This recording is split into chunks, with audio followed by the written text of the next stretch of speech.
All right, welcome to review part 2 for the semester final.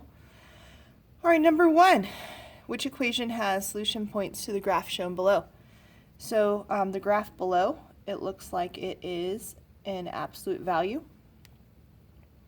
that has been reflected because it's upside down, reflected across the x-axis. That means that a will be negative, so I can get rid of e because a is positive. I know that I like it in transformation form, so I see that the vertex h comma k is at 1, 1. Well, then in transformation form, this would be y minus k equals a absolute value x minus h. And I'll insert my a, which I know is negative 1. I know that k is 1, and I know that h is 1. All right, but I don't see any in that form, and so I'll move my k value over by adding it to both sides, and I get y equals negative absolute value x minus 1 plus 1, and so I see that that would be b. All right, so here's another error analysis problem. Again, when I see error analysis, this was a typo. This should have said or. And we're going to assume she's using x. Okay. Error analysis, I like to solve those by myself first. And so for number 2, it says absolute value of 3x plus 7 is greater than 2. Absolute values, we always take our two cases. As long as the absolute value is isolated, I can start that right away, and there's nothing outside the absolute value. 3x plus 7 is greater than 2, and then 3x plus 7, and then I always flip the symbol when I take the opposite case, which would be negative 2. All right, solving each of these, I subtract 7, I get 3x is greater than negative 5. Subtracting 7, I get 3x is less than negative 9. And then I would divide by 3, so x is greater than negative 5/3. And x is less than negative 3. All right, negative 5/3, that's also 1 2/3, so x is greater than negative 1 2/3. Or it's less than negative 3. On a number line, it would be going this way, and then here is negative 2, negative 1. Negative 1 2/3 is about right here. It says greater than, so it's going that way. This is an or. Okay. So our options are that Isaac says that it's an and, it's that he says it's in between the two. It is not. So Isaac's signs are switched. So Isaac is not correct, and both are not correct. Sabrina has exactly what I have. She didn't write or, but she should have. However, we'll say that Sabrina is correct. All right. Moving on. It says, what is the sum for the two solutions for x in this equation? Okay. So the equation is absolute value x plus 4 minus 8 equals negative 3. My absolute value is not isolated. I cannot take my two cases until I move that 8. So I'll add 8 to both sides. I get absolute value of x plus 4 is equal to 5. Now I can take my two cases. X plus 4 equals 5, or x plus 4 equals negative 5. Subtracting 4 from each side, I get x equals 1. Subtracting 4, I get x equals negative 9. The sum of these two solutions, 1 plus negative 9, is negative 8. You notice that 1 will show up. They're hoping you'll select just the positive absolute value because you didn't take the second case. But there is the answer, negative 8. All right, The spreadsheet below shows the monthly revenue for new business. Which of the following statements describes a comparison of the revenue and the expenses over the first 5 months? So what I notice is that the revenue goes up by 4,000, and then it goes up by 1,000, and then 5,000, and then 2,000. The expenses go down by 2,000, and then they actually go up by 1,000, but then they go back down by 2,000, and then they go down by 1,000. Okay, so overall the expenses have decreased and overall the revenue has increased. In fact, the expenses have gone down overall 4,000 and the revenue has gone up 12,000. It says the revenue is increasing at a constant rate. No, constant rate would mean the same amount every month. And so the same thing with constant rate here, that is not true. It says the revenue increased at a higher percentage rate overall than the expenses decreased. That is true. The revenue went up by 12,000. The expenses went down by 4,000. If you look at the percent rate that they went up by, this is their percent rate was much higher than the expenses, so it would be C. On the exam, I'll remind you that constant rate and constant percent rate are different. Constant rate means the same amount every month. Percent rate or constant percent rate is a totally different idea. You can always find the constant percent rate. Please read carefully because you notice that this will say increased and this says decreased, so just read it carefully. All right, if f of x equals 9 minus 1/2 x, which statement is always true? Okay, this is a line. And when we graph this line, what we notice is that it has, this is number 5. It has f of x equals 9 minus 1/2 x. If I put this in slope-intercept form, it has a negative slope. The y-intercept is 9,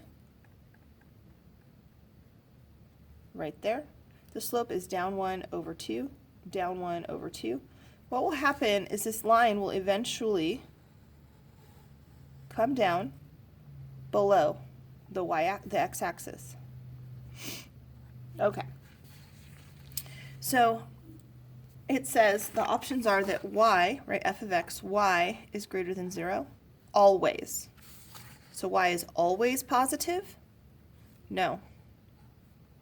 Y is negative there. Then it says y is always negative. Well, we saw that's not true. If f of x is negative, that means negative, then y is positive. All right, let's look at that. That's over here. X is negative over here. I notice that the line is increasing, so that is a true statement. If x is negative, y is positive? Yes, always true. So that would be C. Another way to look at this problem,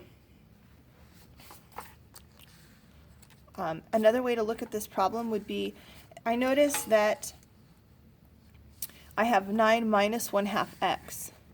If I insert a negative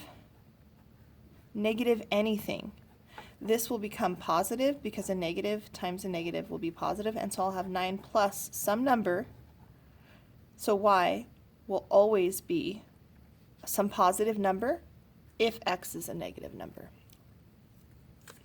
All right, let's look at the next one. Kim determines the zeros of a function to be -1 and -3. Write an equation that could be Kim's function. All right, the zeros of a function means that Kim found that her zeros were x equals -1 and x equals -3. Those are my zeros. And I want to find the two factors that created those zeros. So to find those two factors, I would move the -1 over. I'd have x plus 1 equals 0 and x plus 1 equals 3. I'm sorry, x plus 3 equals 0. And then I would set those two factors equal, or sorry, not equal, set those two factors multiplying each other. I am unapplying the zero product property, right? The zero product property says I would have taken these two and set each one equal to 0 and then solved. Now I'm putting them back together. And then I multiply this out. That'd be x squared plus 1x plus 3x, which would be plus 4x, and then plus 3. All right, this is one possible equation. They could multiply by any constant.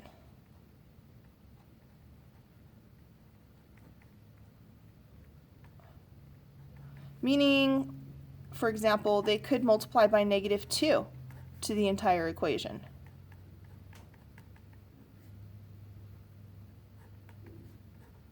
Because 0 times -2 would still be 0. And so it could be -2x squared minus 8x minus 6 equals 0. And then we could factor out that 0, or that -2, excuse me, and divide both sides. And so this is another example. So here's one good equation. Here's another good equation. All right. Next, it says to solve this. All right, to solve it, I would want to move the 1 over. And then watch your signs. You'd have 4x plus 5 over -2 is less than or equal to -3. All right, we're going to multiply both sides by -2. Multiplying or dividing will make this flip if the number we're multiplying or dividing by is negative. So we get 4x plus 5, flip your sign, and that would become positive 6. Subtract 5, you have x is greater than or equal to, oh, I forgot to add my 1. Oh, goodness. Right here. This should be a 2. I'm sorry. Right there. I apologize right there. Okay, I forgot to add my 1. All right. So this would be positive 4. Subtract the 5 over, you get -1. And so x is greater than or equal to -1 over 4, which would be A. Okay. Next. All right, which statement is correct about the values of x and y in the following equation? And then they give us the equation. So number 8, -2x minus 3xy equals -3xy plus 2. So what I notice is that these two terms right here are always going to cancel each other out. So for example, if I start solving by adding 3xy to each side, it's going to reduce out, and I'll have -2x equals 2, and then I would have x equals -1. So x equals -1 is the only value for x. It's the only value I can put in and make this a true statement. So if I insert -1 for x, what will y be?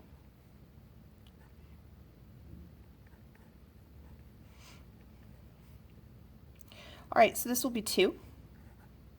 And then that's plus 3y is equal to 3y plus 2. And so then what I see here is that if I subtract the 2 from both sides, I get 3y equals 3y. And these are always going to be true. Divide by 3, y equals y. Well, what that means is that y can be any number.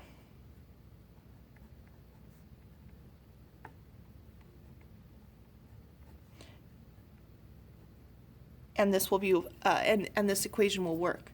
For example, y could be -4. If I plug -4 in, I get -2x minus 3xy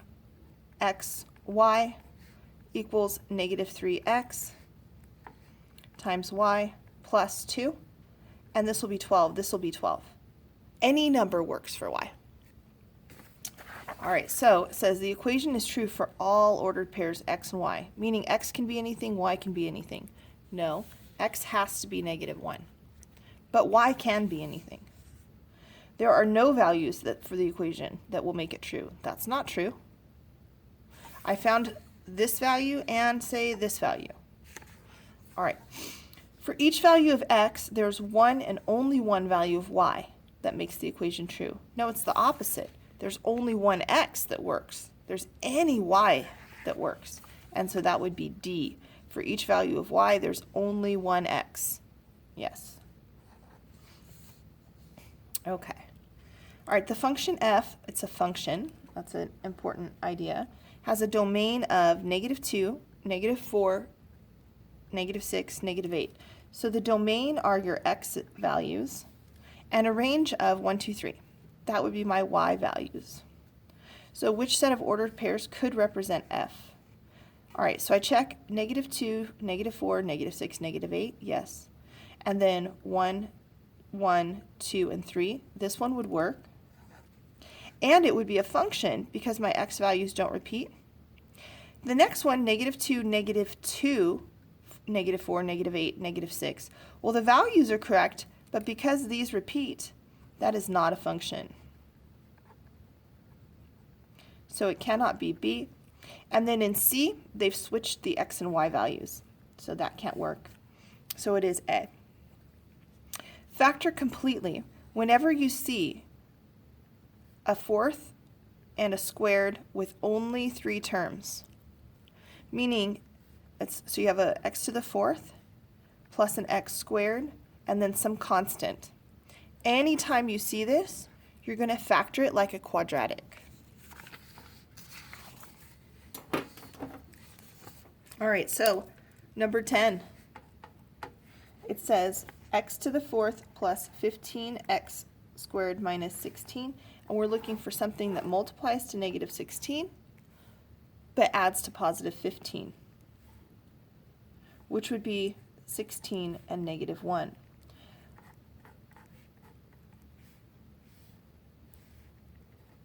And you're not solving it, you're just factoring it. All right, so you have x squared plus 16 and x squared minus 1, because x squared times x squared will be x to the fourth, but x squared plus x squared will be x squared. But this factors further. This is a difference of squares. So we have x squared plus 16, which cannot factor, but this factors as something that multiplies to -1 and adds to the middle term is 0, which would be 1 and -1. So this factors as x plus 1, x minus 1. You should always check it back. I multiply those together, I get x squared minus 1x plus 1x cancels out, and then minus 1. And then times x squared plus 16. And so that's x to the fourth. -1x squared, but +16x squared would be plus 15x squared, and then minus 16. All right, next problem. It says, the graph of y equals f of x is shown below. Which point could be used to find f of 4? So f of 4 means when x equals 4, what is y? That's different than f of x equals 4. This means when y equals 4, what is x? So this is what we're looking for. When x equals 4 right here, that is point B. All right, if they had wanted this, that would have been over here where y equals 4. Up here, that would have been C. Okay. So it is B. Final answer. Number 12. All right, f of x equals 0 means where y equals 0. Y equals 0 on the x-axis. So this point is the point where y equals 0. That would be -2.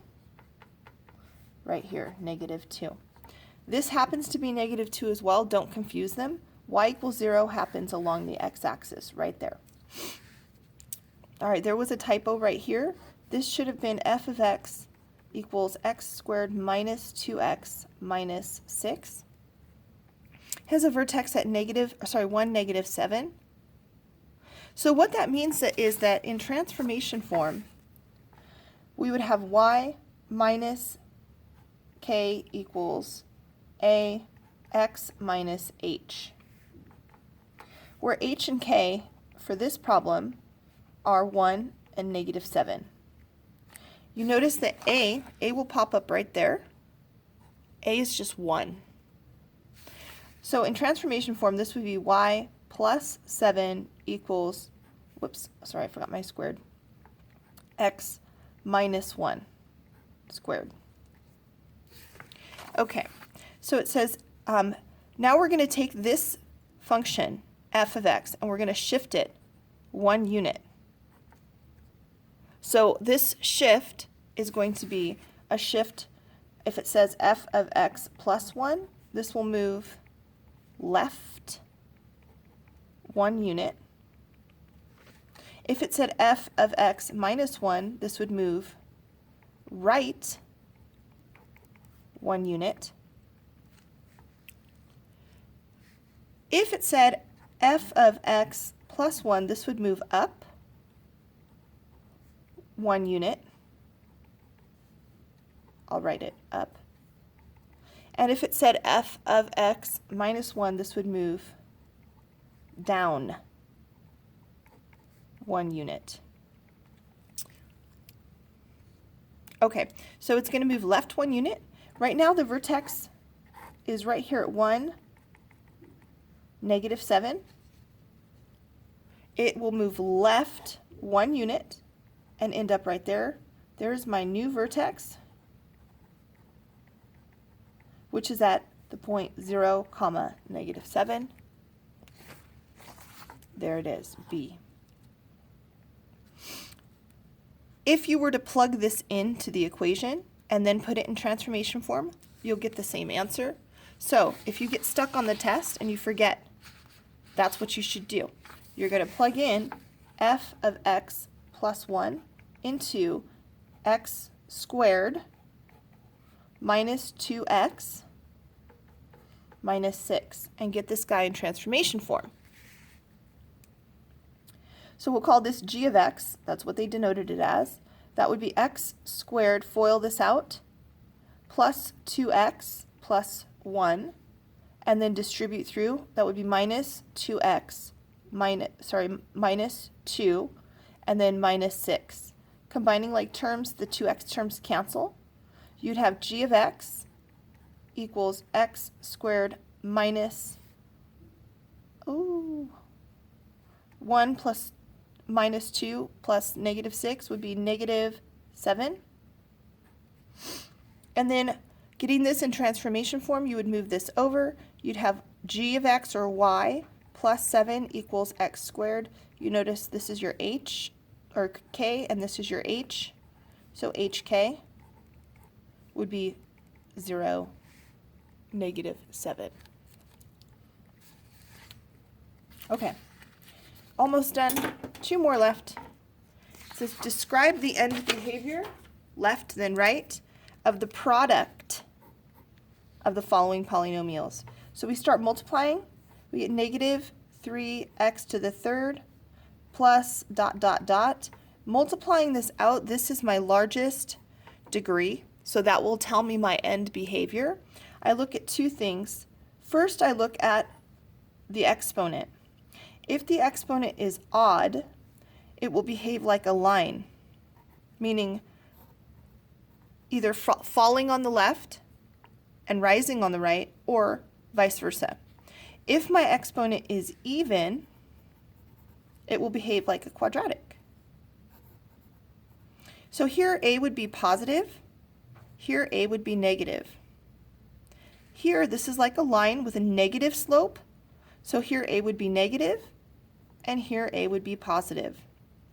All right, so if this is negative, then I know it's an odd function with a negative leading coefficient. It would be increasing on the left, decreasing on the right, which would be rising to the left, falling to the right, B. And finally, the height of a plant in centimeters, sorry, this should say weight. It's another typo. Is modeled as a function of time and days. Consider the graph of the function below. So you notice what happens is that it starts off at 0, comes up, and comes back down. It says find the average rate of change for the weight of the plant measured in ounces per day between day 20 and day 40.